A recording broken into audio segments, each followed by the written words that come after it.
ಕರಿಮಣಿ ಕಾಲುಂಗರ ಇದೆಯಾ ಅಂದ್ರೆ ಏನಿದ್ರ ಅರ್ಥ? ನಿಮ್ಮ ಮಗಳು ಕನ್ಯೆ ಆಗಿದ್ಕೊಂಡು ಹೀಗ್ ಮಾಡೋ ಸರಿನಾ? ನೋಡಿ ಸ್ವಾಮಿ, ಶ್ರೀಕೃಷ್ಣ ಪರಮಾತ್ಮನೇ ತನ್ನ ಪತಿ ಅನ್ಕೊಂಡ್ಬಿಟ್ಟ ಮೇಲೆ ಒಬ್ಬ ಹೆಂಡತಿ ಆದವಳು ಹೇಗಿರ್ಬೇಕೋ ನನ್ನ ಮಗಳು ಹಾಗಿದ್ದಾಳೆ.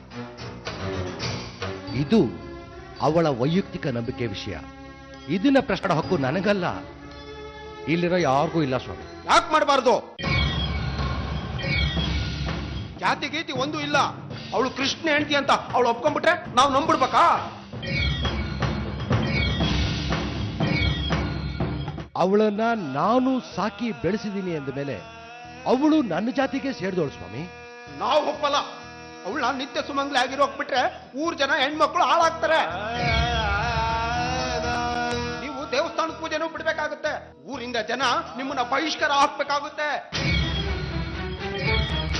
ನನ್ನ ಮಗಳನ್ನ ತಾವು ನಿತ್ಯ ಸುಮಂಗಲಿ ಅನ್ಬೇಡಿ. ನನ್ನ ಮಗಳ ಶೀಲ, ಪಾತಿವ್ರತ್ಯ, ಅವಳ ನಂಬಿಕೆ, ಇದರ ಬಗ್ಗೆ ನನಗೆ ನಂಬಿಕೆ, ಗೌರವ ಇದೆ.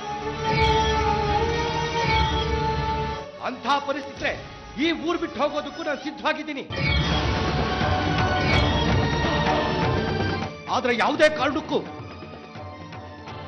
ಈ ನನ್ನ ಮಗುನ ನಾನು ಬಿಟ್ಟಿರೋದಿಲ್ಲ. ಅಮ್ಮ ಬಾದೇವ್ಕಿ ನಡಿ ಕೂಸೆ. ಶಾಸ್ತ್ರಿಗಳೇ, ಒಂದ್ ನಿಮಿಷ. ನೀವ್ ಹೇಳಿದ ಮಾತು 100ಕ್ಕೆ ಸತ್ಯ. ಜಾತಿ ಧರ್ಮಗಳ ಕಟ್ಟುಪಾಡುಗಳಿರೋದು ಆಚರಣೆಗೆ ಮಾತ್ರ. ಭಕ್ತಿ ಇವೆಲ್ಲವನ್ನು ಮೀರಿದ್ದು. ಶಬರಿ ಕಾಡಲ್ಲಿದ್ದವಳು. ಅವಳು ಕಚ್ಚಿಕೊಟ್ಟ ಹಣ್ಣನ್ನ ರಾಮ ತಿಂದಾಗ ನೀನ್ ಯಾವ ಜಾತಿ ಅಂತ ಕೇಳಲಿಲ್ಲ. ರಾಧಿಕಾ ಕಾಲುಂಗ್ರ ಕರಿಮಣಿ ಹಾಕೋದ್ರಿಂದ ನಮಗೇನು ಹಾನಿ ಇಲ್ಲ. ಶಾಸ್ತ್ರಿಗಳು ಮತ್ತು ಅವ್ರ ಕುಟುಂಬದವರು ಧಾರ್ಮಿಕ ಶ್ರದ್ಧೆ ಉಳ್ಳವರು. ಅವ್ರನ್ನ ಊರಿಂದ ಹೊರಗೆ ಹಾಕಿದ್ರೆ ಆ ದೇವ್ರು ಕೂಡ ಊರ್ ಬಿಡ್ತಾನೆ. ದೇವಸ್ಥಾನ ದೇವರು ಅಂದ್ರೆ ಆ ಹುಡುಗಿಗೆ ಭಕ್ತಿ ಜಾಸ್ತಿ. ಅದು ಅವ್ರ ತಂದೆ ತರ. ಆ ಹುಡುಗಿಗೆ ಯಾಕೆ ನಾವು ಮನ್ಸು ನಾವಿಸ್ಬೇಕು? ಬರ್ರ ಯಾವಾಗ ಬರ.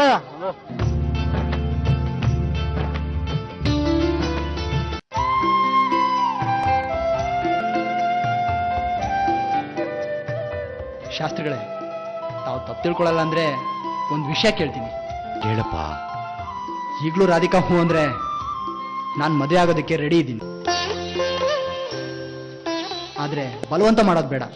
ನಿಧಾನವಾಗಿ ಅವ್ರ ಸ್ನೇಹ ಸಂಪಾದನೆ ಮಾಡಿ ಅವ್ರ ಮನಸ್ಸಲ್ಲಿ ಮದುವೆ ಸಂಸಾರದ ಬಗ್ಗೆ ಏನಿದೆ ಅಂತ ಅನ್ನೋದನ್ನ ತಿಳ್ಕೊತೀನಿ.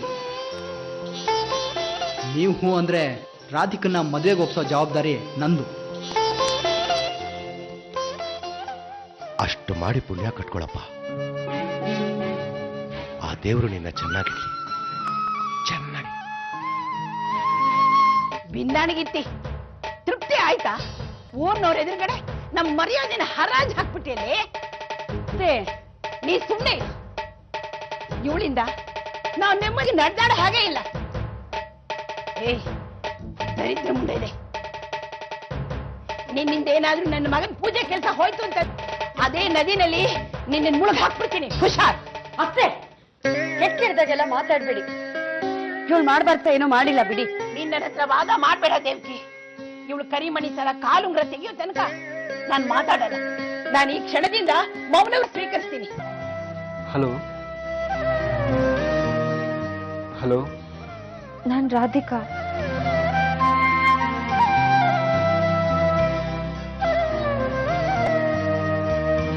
ಹಲೋ ಶಾಸ್ತ್ರಿಗಳು, ಸಾರಿ, ನಮ್ಮ ಮಾವನ ಜೊತೆ ಮಾತಾಡ್ಬೇಕಿತ್ತು. ಇದಾರಾ? ಇಲ್ಲ, ವಿಶ್ವಭಾವ. ಅಪ್ಪ ಅಮ್ಮ ದೇವಸ್ಥಾನಕ್ಕೆ ಹೋಗಿದ್ದಾರೆ. ಓಕೆ, ಅವ್ರು ಬಂದ್ಮೇಲೆ ಹೇಳಿ. ಮುಂದಿನ ವಾರ ನಾನು ಮತ್ತೆ ವಿಶಾಖ ಅಮೆರಿಕಾಗೆ ಹೊರಟಿದ್ದೀವಿ. ಬಹುಶಃ ಅಲ್ಲೇ ಇದೆ. ಸದ್ಯಕ್ಕೆ ವಾಪಸ್ ಬರಲ್ಲ.